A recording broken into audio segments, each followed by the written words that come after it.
आज हमने लेसी के पॉइंट ऑफ व्यू से बेटा 2-3 चीज़ें सीखनी है और उसी के साथ इंशाल्लाह आई एम वेरी होपिंग कि हमारा लेसी वाला जो कॉन्सेप्ट है वो ख़त्म हो जाएगा। मैंने आप लोगों को क्वेश्चन नंबर 5 करके आने को कहा था घर से, वो होपफुली आप लोगों ने किया होगा, उसमें कोई मसला तो नहीं आया? सर उसमें पॉइंट था कि जो इनिशियल ब्रेक कॉस्ट की ना दो अलग अलग 15,000 अलग और 5,000 रीइंबर्स। तो ठीक है, हमने फिर राइट ऑफ यूज वो ऐड नहीं करना, वो आपने उसको राइट ऑफ यूज़ में से लेस करवा देना था। हाँ ठीक है, इनिशियल कॉस्ट में से आपने उसको माइनस करवा देना था।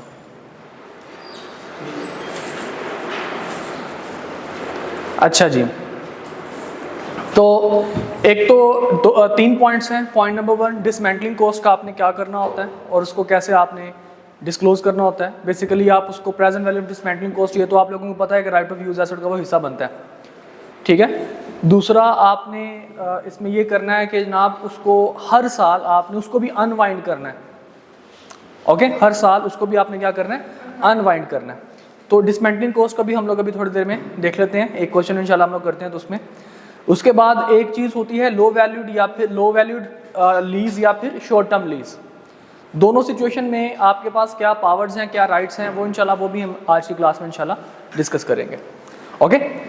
समझ आ गई बात की? और उसके बाद जनाब एक और चीज़ है गारंटीड रेजिडुअल वैल्यू, और उसमें एक और पॉइंट है लेकिन वो लेसर के पॉइंट ऑफ व्यू से। क्वेश्चन नंबर 8 आपके असाइनमेंट के अंदर जो हमने दिया हुआ है उसमें क्वेश्चन नंबर 8 है, उसमें लीज रेंटल्स गिवन नहीं है, ठीक है। लीज रेंटल्स गिवन नहीं, लेकिन वो लेसर के पॉइंट ऑफ व्यू से है। तो जब लेसर का पॉइंट मैं आपको पढ़ाऊंगा तो उस टाइम ये क्वेश्चन मैं दोबारा कर रहा हूँ।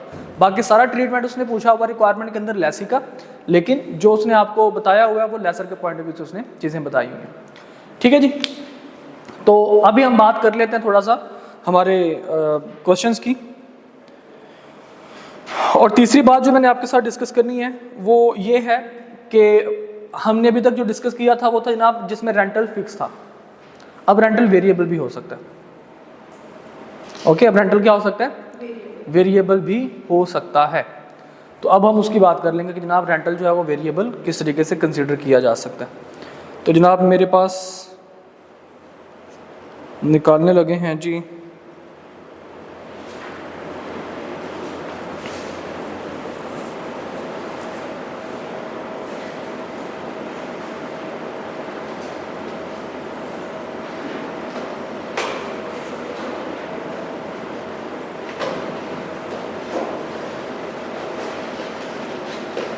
क्या हुआ, वो उसको बुलाएं, उससे कहें कि दूसरा एसी भी चला दें।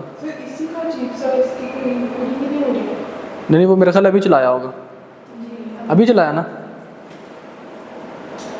अच्छा जी,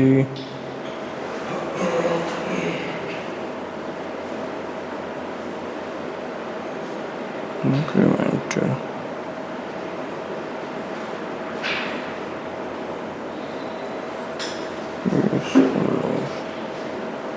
इसमें एक डी कमीशनिंग वाला है।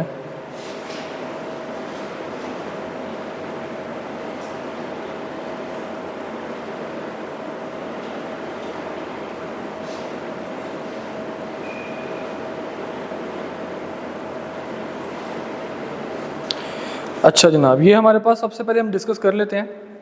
क्वेश्चन है जी मेरे पास स्प्रिंग 2021 का क्वेश्चन नंबर 3 पास पेपर 9 नंबर का जनाब ये सवाल आया था, और इसमें आप ज़रा देख लीजिए। कहता है जी ऑन 1 जनवरी 2020, ये क्वेश्चन आपकी बुक में भी मौजूद है। हमने जो क्वेश्चन बेटा आप लोगों को दिए हैं ये सारे के सारे क्वेश्चन आपकी बुक में मौजूद हैं, ठीक है। तो इसलिए आपने परेशान नहीं होना कि पता नहीं क्वेश्चन कहाँ से सर पकड़ के दे रहे हैं। तो ये आपकी जो बुक है आई कैप की स्टडी टेक्स्ट जो है उसके अंदर ये मौजूद है। तो कहता है जनाब on 1 January 2020 Dettol limited acquired a machine on lease from Lifebuoy leasing limited LLL for 3 years. The first annual installment amounting to rupees 35 million was paid on 1st January 2020 and all subsequent annual installments are payable on 1st January subject to increase of 10% each year. अब ये किसी के ऊपर depend नहीं कर रहा, किसी के ऊपर बेस नहीं कर रहा, ये फिक्स्ड के ऊपर बेस कर रहा है कि पहला जो उसने बताया कि जनाब पहला 35 है तो अगला जो है वो आपके पास हर जो आएगा वो 10% इंक्रीमेंट के साथ आएगा, ओके। तो इसको हम लोग वेरिएबल तो कंसिडर करेंगे, और कौन सा वेरिएबल, क्या ये लीज लायबिलिटी का हिस्सा बनेगा?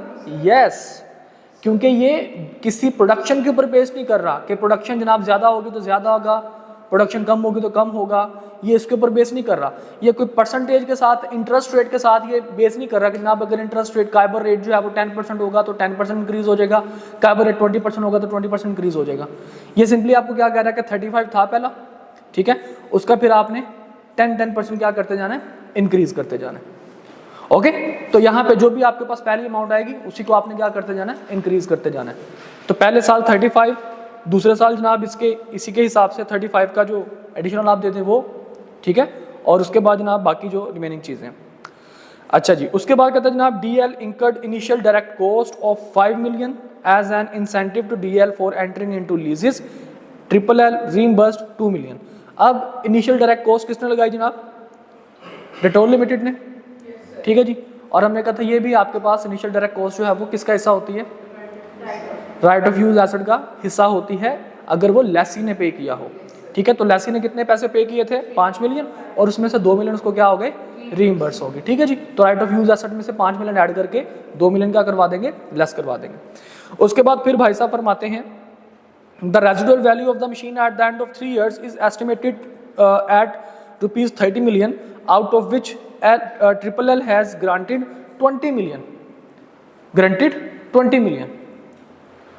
उसने कहा था जनाब कितने मिलेंगे आपको residual value eight the end of lease term, 30 million. उसने कहा और लेसी ने कितने गारंटी की है, 20 मिलियन। तो क्या लेसी को कोई एक्स्ट्रा पेमेंट करनी पड़ेगी?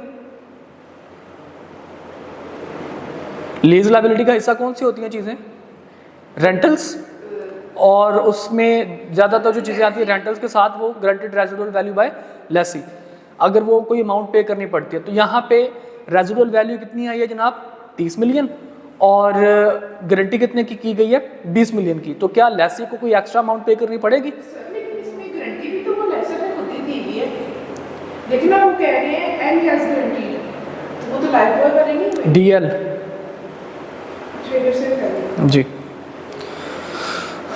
ओके, उसके बाद कहते हैं जनाब DL is also oblige to incur decommissioning cost, ये डिसमेंटलिंग कॉस्ट होती है, of ₹4 million at the end of lease term, ठीक है जी। और उसी के साथ फिर आगे भाई साहब फरमाते हैं जनाब discount rate of 12% may be assumed when ever required but not given, कि जनाब डिस्काउंट रेट कितना है जी, 12%।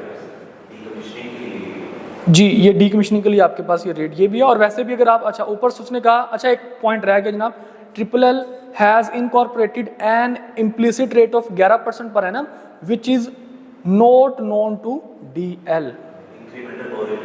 जी, क्योंकि अब उसको पता नहीं है कि जनाब ये इम्प्लिसिट रेट इतना है, उसको क्योंकि बताया नहीं गया, उसको पता नहीं है, तो लिहाजा वो कौन सी तरफ जाएगा, वो इंक्रीमेंटल बोरिंग रेट की तरफ जाएगा। हमने कहा था ना दो चीज़ें हैं, इम्प्लिसिट को हम लोग प्रेफर करेंगे अगर लेसी को पता है यानी कि गिवन है, और अगर लेसी को पता नहीं है या गिवन नहीं है तो फिर हम किसकी तरफ जाएंगे, इंक्रीमेंटल बोरिंग रेट। अब यहाँ पे इंक्रीमेंटल बोरिंग रेट नहीं है, यहाँ पे उसने क्या बताया हुआ है, डिस्काउंट रेट। सर लेकिन ऐसा कैसे हो सकता है कि इसको पता ना हो? तो अब उसने लिखा है तो इससे जाके पूछ लेते हैं डिटोल वालों से कि भाई आपको क्यों नहीं पता था, तुम लोगों की ऐसी की तैसी।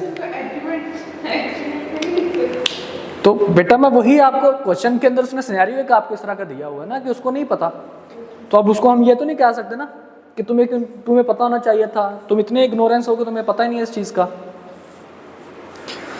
अच्छा जी, तो अब वो कहते हैं जनाब डिस्काउंट रेट 12% है, तो इसका मतलब क्या हुआ कि हम इसको क्या कंसिडर करेंगे, 12% पे हम अमाउंट्स को लेके चलेंगे।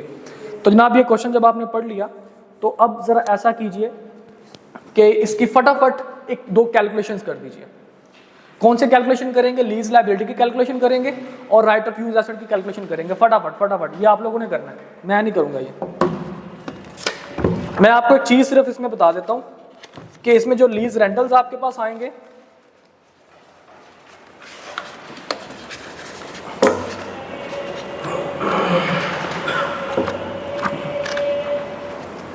सर क्या एक लीज लायबिलिटी निकालना है, दूसरा right of use asset.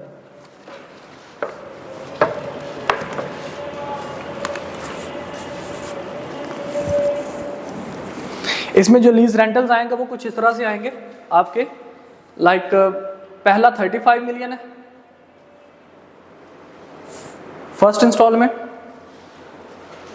Second जो होगा वो 35 मिलियन का 10% मजीद होगा, यानी कि 1.1 से मल्टीप्लाई करेंगे, कितना बन जाएगा ये 38.5। और थर्ड इंस्टॉलमेंट जो है वो 38.5 का वो जी, वो कितना बनेगा 42.35। ओके जी, तो पहला 35 और बाकी ये आपके पास लीज रेंटल्स आएंगे। ओके और सर जब इसको प्रेजेंट वैल्यू भी लेके आना जी, तो वो अलग-अलग लेके आएंगे ना। ऑब्वियसली क्योंकि ये फिक्स नहीं है तो आपको अलग अलग लेके, जी एनुटी यहाँ पे लग नहीं सकती, तो आप इनको अलग अलग लेके आएंगे। बेटा समझ आई बात की?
हाँ जी, हो गया।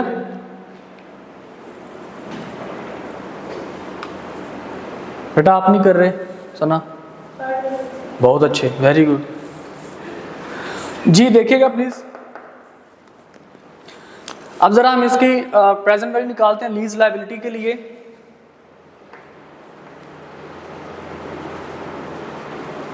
तो लीज लायबिलिटी के लिए हम जो बात करते हैं जनाब 35 तो आपने आज की ही डेट में देना है, तो उसमें तो कोई चेंज नहीं आने वाला, ठीक है जी। 35 तो एज इट इज आ गया क्योंकि वो जीरो पे पड़ा हुआ है, प्लस उसके बाद जनाब आपके पास आ जाता है 38.5 और आपने इसको मल्टीप्लाई करवाना है 1 प्लस 0.12 रेज टू पावर -1 से, क्योंकि eight the end of first year आप ये पेमेंट करेंगे, at the start of second year एक ही बात है, ठीक है जी। और उसके बाद जनाब आपने 42.35 को आपने मल्टीप्लाई करवाना है किसके 1 प्लस 0.12 रेज टू पावर -2, यानी कि क्योंकि हम पेमेंट एडवांस में कर रहे हैं तो इस वजह से तीसरी पेमेंट में यहाँ पे 2 लिखा हुआ आएगा, क्लियर, क्योंकि eight the end of second year का मतलब है at the start of third year.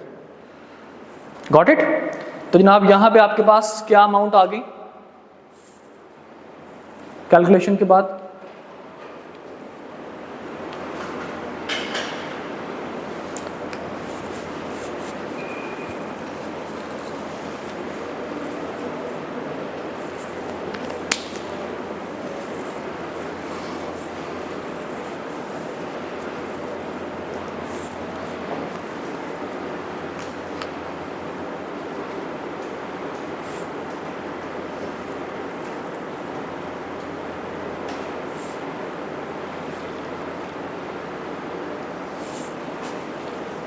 यार वैसे इतना टाइम तो नहीं लगता होता।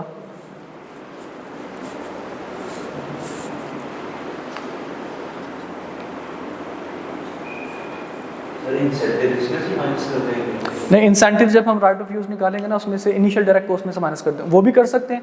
अगर आप चाहें तो इसमें से 35 में से भी आप माइनस कर सकते हैं, कर सकते हैं वो, लेकिन वो फिर उसे आपका लीज कैजुअल में थोड़ा सा वेरिएशन आ जाएगी, ठीक है, तो लाइबिलिटी में थोड़ी सी। लेकिन स्टैंडर्ड हमें दोनों में अलाउ करता है। मैंने जैसे आपको कल भी कहा था कि स्टैंडर्ड हमें दोनों में अलाउ करता है कि आप लीज लाइबिलिटी में से भी माइनस कर दें और आप अपने आईडीसी में से भी माइनस कर दें, दोनों में कोई मसला नहीं है, दोनों के दोनों अलाउड हैं।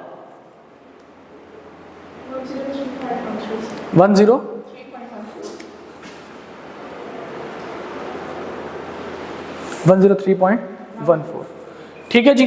अब ये जनाब मेरे पास निकल आई लीज लाइबिलिटी, तो जनाब लीज लाइबिलिटी तो मैंने यहाँ पे निकाल ली। अब मेरी बारी है राइट ऑफ यूज एसेट को निकालने की। तो राइट ऑफ यूज एसेट, उसमें क्या कुछ होगा, हम कहते हैं सबसे पहले तो लीज लाइबिलिटी आएगी। कितनी है लीज लाइबिलिटी, 103.14। उसके बाद जनाब initial direct cost, lease liability initial direct cost IDC, वो कितनी थी जनाब 5 मिलियन। इसमें से माइनस करेंगे 2 जो कि इंसेंटिव है, और क्या करेंगे, डीकमीशनिंग कॉस्ट, उसकी भी हमें प्रेजेंट वैल्यू ही चाहिए थी। तो डीकमीशनिंग कॉस्ट की प्रेजेंट वैल्यू आपके पास कितनी आएगी, डीकमीशनिंग कॉस्ट है कितनी 4 मिलियन। तो 4 को मल्टीप्लाई करवाएंगे 1 + 0.12 eight the end of lease term है। तो कितने साल का लीज टर्म था, 3 साल का, तो -3। जी बेटा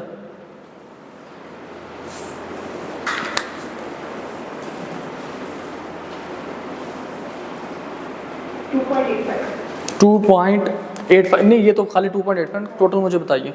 चलें ये 2.85 लिख देते हैं हम इसको। 103.14 + 5 या 106 हो जाएगा ये, 106.14 + 2.89, 85 के 89, 85 जी, 108.99, 109 ही हो गया एक तरह का, ठीक है जी। तो जनाब ये मेरे पास आ गया राइट ऑफ यूज्ड एसेट। अब राइट ऑफ यूज एसेट मेरे पास जनाब गिवन है, लीज लायबिलिटी मेरे पास गिवन है। अब मैं देखता हूँ कि मेरी रिक्वायरमेंट क्या थी। तो उसकी सबसे पहली रिक्वायरमेंट है जनाब कि prepare relevant extracts from DL's statement of profit और loss for the year ending 31 December 2020 and statement of financial position as on that date. तो हमने एक्सट्रैक्ट्स बनाने हैं जनाब, ठीक है। अब एक्सट्रैक्ट्स के लिए ज़रा बात कर लेते हैं हम लोग। तो सबसे पहले जनाब हमारे पास जो एक्सट्रैक्ट्स आएंगे वो किस चीज़ के आएंगे, स्टेटमेंट ऑफ फाइनेंशियल पोजीशन को हम लोग देख लेते हैं। लेकिन उससे पहले हमें लीज स्केड्यूल बनाना पड़ेगा, क्योंकि लीज स्केड्यूल के बगैर हम लीज लायबिलिटी को नहीं लिख सकते। तो लीज स्केड्यूल ज़रा हम फटाफट सबसे पहले बना लेते हैं जी। ये मिटा दूँ इसको, जी सर। ओके जी।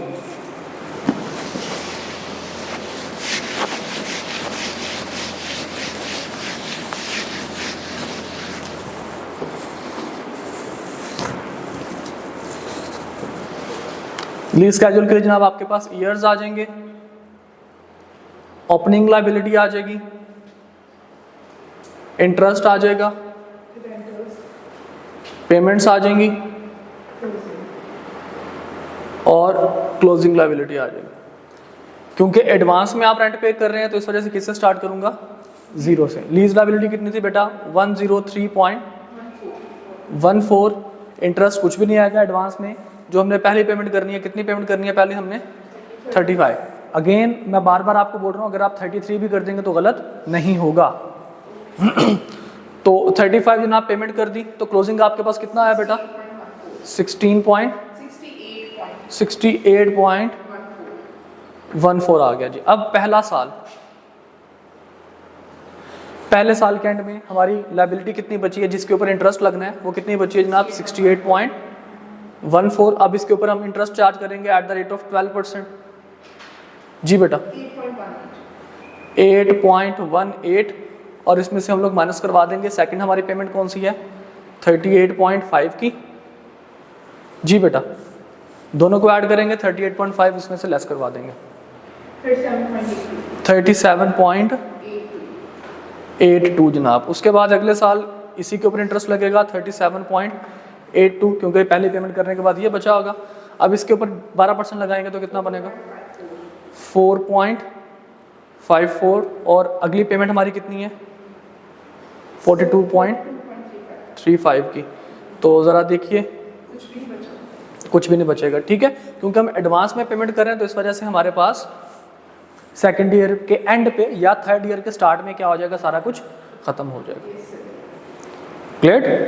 अच्छा, अब स्केड्यूल हमारे पास आ गया। राइट ऑफ यूज़ के डेप्रिसिएशन में हम लोग फटाफट निकाल लेते हैं ताकि हम अपने टैक्स अच्छे तरीके से बना सकें। तो राइट ऑफ यूज़ हमारे पास जितना निकला हुआ था हम उसको डेप्रिशिएट करेंगे कितने साल पे, क्या हम एसेट को वापस ले रहे हैं या उसने इकोनॉमिक लाइफ के बारे में जिक्र किया है या यूजफुल लाइफ का नहीं, तो फिर हम 3 साल पे ही क्या करेंगे, राइट ऑफ यूज़ को डेप्रिशिएट करेंगे। तो डेप्रिसिएशन कितना था 108.99 को डिवाइड हम लोग करवाएंगे 3 पे, तो क्या आंसर आएगा 36.33 जनाब। ये मेरे पास depreciation expense for the year निकल आएगा। ओके जी, अब उसकी रिक्वायरमेंट को मैं पूरा करने जा रहा हूँ। अगेन बेटा ये सारा काम हमने करना है वर्किंग में, ठीक है, फेस पे हमने उसकी रिक्वायरमेंट को पूरा करना है। अब मैं उसकी रिक्वायरमेंट को पूरा करने जा रहा हूँ। कैसे जी, सबसे पहले मैं बनाऊंगा statement of financial position extracts. सबसे पहले क्या चीज आएगी जनाब, एसेट्स, और एसेट्स में भी कौन सा, नॉन करंट। नॉन करंट में कौन सा आएगा जनाब, राइट ऑफ यूज एसेट। कितना राइट ऑफ यूज एसेट आएगा, हमने कहा जनाब आप सिंपली क्या करें 108.99 में से माइनस करवा दीजिए 36.33। जी बेटा,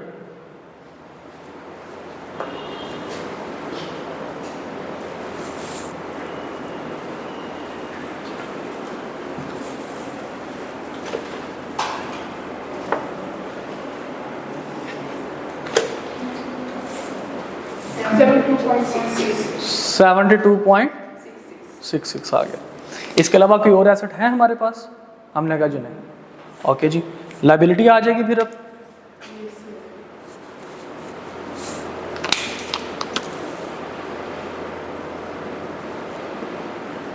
लायबिलिटी भी कौन से, सबसे पहले हम लोग बात करेंगे नॉन करंट की, और उसके बाद हम लोग बात करेंगे करंट की। अच्छा जी, नॉन करंट जनाब हमने अगले साल में कितनी हमने लायबिलिटी पे करनी है, इस साल तो हम नहीं 42.35 नहीं, हमने अगले साल में कितनी हमने लायबिलिटी अपनी पे बैक करनी है टोटल टर्म्स में। तो हमने कहा जनाब 37.82, क्योंकि ये पहले साल के एंड पे क्लोजिंग का मतलब ये है कि जनाब ये अगले दूसरे साल के शुरू में इतने पैसे पड़े होंगे। पहले साल के एंड पे मैंने क्या करना है, देखिए शुरू में तो मैंने 35 लाख रुपए दे दिए, रिमेनिंग रह गया था इतना, ठीक है। अब ये मैंने क्या करना जी, अगले एक साल में इसके जब जैसे अगला साल आएगा इसमें ये इंटरेस्ट भी अक्रू हो चुका होगा, तो ये वाली पेमेंट करके इंटरेस्ट पहले माइनस करवाऊंगा, उसके बाद रिमेनिंग पेमेंट ये वाली माइनस करवाऊंगा, तो मेरे पास अल्टीमेटली 37.82 बच जाएगा, जो मेरा लीज लायबिलिटी जो कि लॉन्ग टर्म की है, ठीक है, मोर देन 1 ईयर, क्योंकि इसको मैंने अगले साल तो नहीं पे करना, इसको मैंने कहा कब मैंने इसको पे करना है, इसको मैं पे करूंगा अगले सालों में, ठीक है जी। और अगले एक साल में मैंने कितनी पेमेंट करनी है, इन दोनों का डिफरेंस, ठीक है जी। तो यहां पे हम लोग लेते हैं जनाब non current lease liability,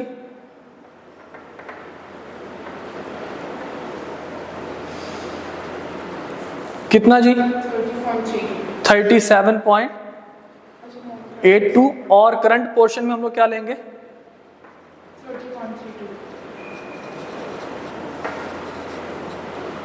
of lease liability, वो इन दोनों का डिफरेंस हुआ करता था, वो कितना था जनाब 30.32 जी। ओके, अगर आप इन दोनों को ऐड कर देंगे तो आपके पास ये लीज लायबिलिटी टोटल निकल आएगी। अच्छा जी, अब जनाब हमारे पास एक चीज़ जो डीकमीशनिंग कॉस्ट थी, अब डीकमीशनिंग जो है वो कितनी आपने जनाब पे करनी है। अभी क्या डीकमीशनिंग आपने कैश आपने दे दी है, बिल्कुल नहीं दिया, तो इसका मतलब क्या हुआ कि जो प्रेजेंट वैल्यू आई है उस पर जो इंटरेस्ट आएगा दोनों के दोनों हमारे लिए क्या होंगे, पेबल होंगे। इंटरेस्ट हमारा एक्सपेंस आ जाएगा, ठीक है, फॉर द ईयर भी, और वो शामिल भी हो जाएगा किसमें, लॉन्ग टर्म में, ठीक है। तो हमारे पास जनाब कितना था जी, ये तो 4 मिलियन के साथ हमने जनाब इसको कैलकुलेट किया था, और क्या इसकी वैल्यू हमारे पास निकली थी? अच्छा, इसकी प्रेजेंट वैल्यू हमारे पास निकली थी 2.85। ठीक है जी। तो हमने क्योंकि इसको नॉन करंट लायबिलिटी में लेके जाएंगे, क्योंकि ये हमारे लिए क्या है, हम अगले ही साल इसको पे नहीं कर रहे, बल्कि हमने इसको eight the end of lease term पे करना है। तो इस वजह से यहाँ पे हम लोग यहाँ पे लिखेंगे नॉन करंट में डीकमीशनिंग कॉस्ट के नाम से या डिसमेंटलिंग कॉस्ट के नाम से।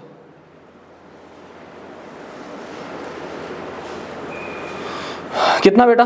2.85 था, ये तो प्रेजेंट वैल्यू थी। इसके ऊपर इंटरेस्ट भी हुआ होगा। कितना इंटरेस्ट हुआ होगा बेटा? प्लस करेंगे कितना? 2.85 का 12%।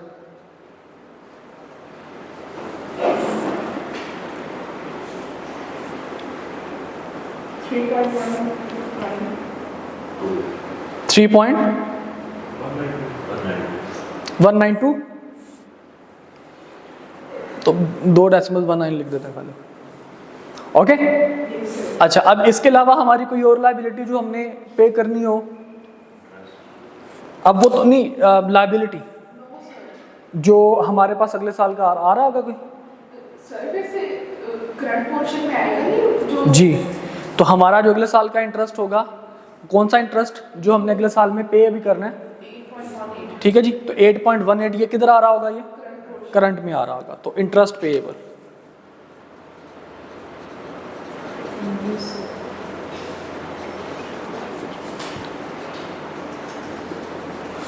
और इसके अलावा जनाब कोई liability long term, short term? All okay. अच्छा, अब जनाब ये मेरे पास बन गया स्टेटमेंट ऑफ फाइनेंशियल पोजीशन के एक्सट्रैक्ट्स। अब मैं बनाने जा रहा हूँ किस चीज़ के? अब मैं जनाब बनाने जा रहा हूँ कंप्रीहेंसिव इनकम के एक्सट्रैक्ट्स।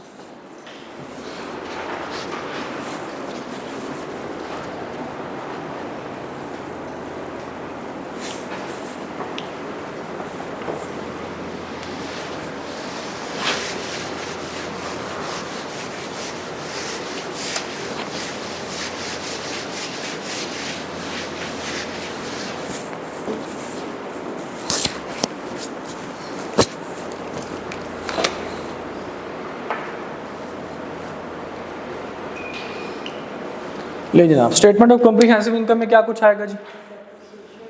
एक तो सबसे पहले आपके पास आएगा इंटरेस्ट एक्सपेंस। एक्सपेंसेस के फेज में क्या आएगा जनाब? इंटरेस्ट। इंटरेस्ट कितना आएगा बेटा जो आपने पे करना है, जो एक्रू हो चुका होगा? 8.18 इंटरेस्ट एक्सपेंस। दूसरा आपके पास एक आएगी डेप्रिसिएशन, वो कितनी आएगी जी?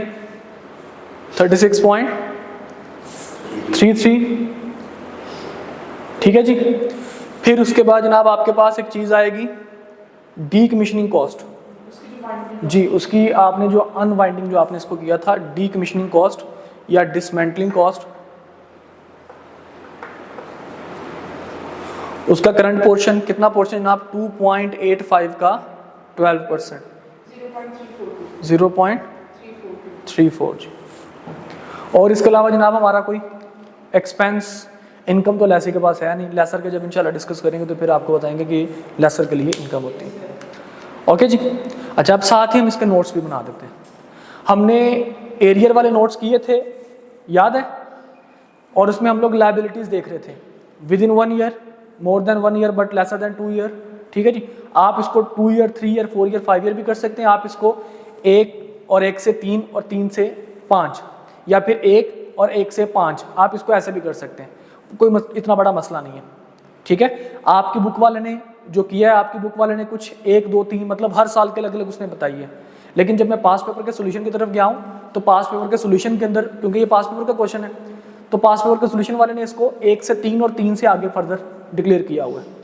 ठीक है। और अगर यही चीज़ हम लोग देखते हैं अपने सीफैप लेवल पे जाके, तो वहाँ पे जनाब उसने 1 से 1 विद इन 1 ईयर, ठीक है, और उसके बाद फिर उसने लिखा हुआ जनाब more than 1 year but lesser than 5 year.